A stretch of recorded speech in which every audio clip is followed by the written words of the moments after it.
Alright, hello everybody, this is Dr. Pennington again, and in this video I'd like to talk to you about something potentially confusing. In fact, these next couple of videos will all explain a couple of conceptual things to do with atoms and electrons and the way atoms are made up that usually confuse a bunch of people. It certainly confused me when I was studying this stuff. Emission spectra and the Bohr model of the atom. What we're talking about here is, what does an atom actually look like? Alright, well, you know that it contains neutrons and protons inside the nucleus, and around the nucleus are the electrons, but you don't really know much about how the electrons are actually arranged. This guy called Niels Bohr came up with an idea based on observations that he made on these things called emission spectra, and so we're going to talk about what those actually are. But before we do that, let's put this into a context that we can understand. Okay, why is it that neon signs glow red or blue or yellow or whatever? Why does that happen? How does that happen? How is it that fireworks can generate so many different colors? How is that possible? It actually turns out that there are similar concepts going on. In neon and other gases like this, when you put neon into a sealed tube like this and pass an electric current through it, it glows, and neon happens to glow red. Fireworks, on the other hand, you can produce different colors based on what metal you put in there. If you want white, you put in some magnesium. If you want red, you put in some strontium. But there are other salts you can use, but these are common ones. If you want orange, you'd use calcium. If you want green, you'd use barium. If you want blue, you'd use copper. So depending on the color of the firework explosion you want, that is dictated by the metal salt that you put in there. So it must be something to do with the fact neon is why it glows red. Magnesium, because of the way magnesium is made up, it glows white. Strontium red, calcium orange, barium green, and copper blue. Obviously something about the way those are made up. So why do different things glow different colors? Okay. Well, one way to explain that is to look at what happens. Let's say you have some white light. Imagine this is a source of white light, and you pass it through a prism.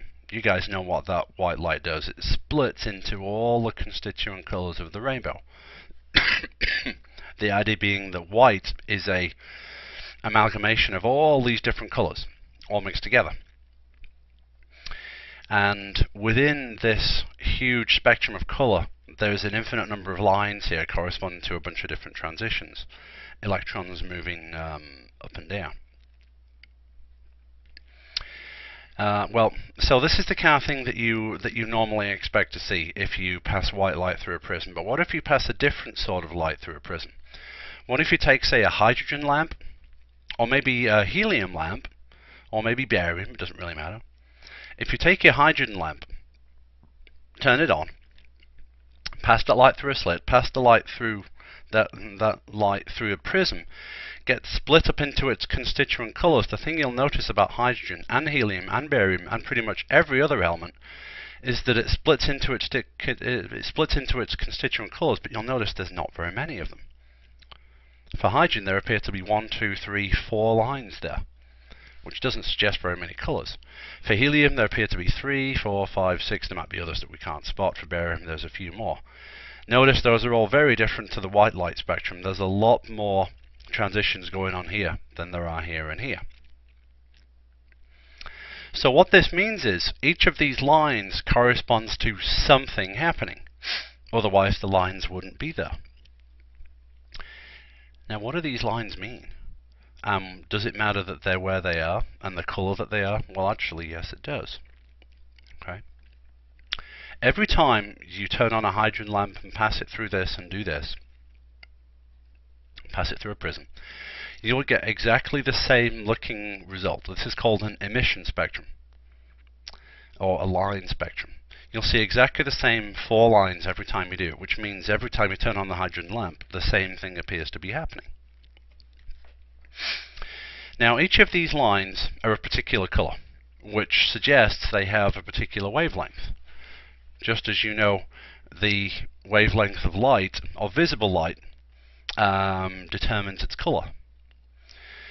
You also know that energy, there's a relationship between energy and wavelength, which suggests that each one of these wavelengths has its own energy associated with it. If we look at this one and say this is wavelength 1, whatever it may be, it's going to have an energy value as well, which means that each of these different lines corresponds to a particular energy value somewhere inside the atom. But that still doesn't explain what's actually going on here. Every time you look at the hydrogen emission spectrum, you see the same lines, which means the same thing is happening every time you look at it. It's the same thing for helium, the same thing for barium. Each of these lines corresponds to something called a transition.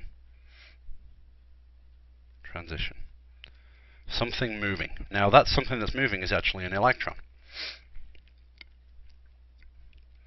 Alright. Before we go into more detail about that, I just want to look at I just want to show you more detail about the hydrogen spectrum here, and show each of the 4 lines and show its specific wavelength. The higher wavelength end, we have this red line, then green, and then the 2 blue lower wavelength lines. The lower wavelength lines have the higher energy, and we have lower energy on this side. Which means that each of these lines corresponds to the transition of an electron somewhere inside the atom. And because every time you see the hydrogen lamp, you see this particular spectrum, that means the same transitions must be happening every single time. Which means the electrons must have been in the same place. And they're moving to the same place. It was this observation that made Danish chemist by the name of Niels Bohr come up with the idea that, well, if these transitions are the same every time, then that means the energy here is fixed, because the wavelength is fixed. The color's fixed, the wavelength is fixed, the energy must be fixed. Which means the distance that this electron is traveling must be the same every time. Same for here, and same for here. Okay? You remember we said before, higher wavelength, lower energy. Lower wavelength, higher energy. Bohr came up with this idea that if this is the nucleus, the electrons are arranged in basically spherical orientations around that nucleus, basically, each having a different energy. The idea being that the further you get away from the nucleus, the less happy the electron is, the less stable it is, and the more energy it has. The electron down here is really happy because it's really close to the oppositely charged nucleus. And each of these transitions, or each of these lines, corresponds to a particular transition. Alright, let's say we have an electron at the n equals 2 level, and by some means it gets shot up to this n equals 3 level. That electron is now higher in energy, it's excited. And so it's a temporary excited state, and eventually the electron just falls back down. Now, because this n equals 3 has higher energy than the n equals 2, then the energy's got to come out somewhere. And that energy that comes out in the form of this light. When we look at this one, we're going from a higher energy level down to the same one. Therefore, higher energy here, same energy down here, so therefore there should be a bigger energy gap.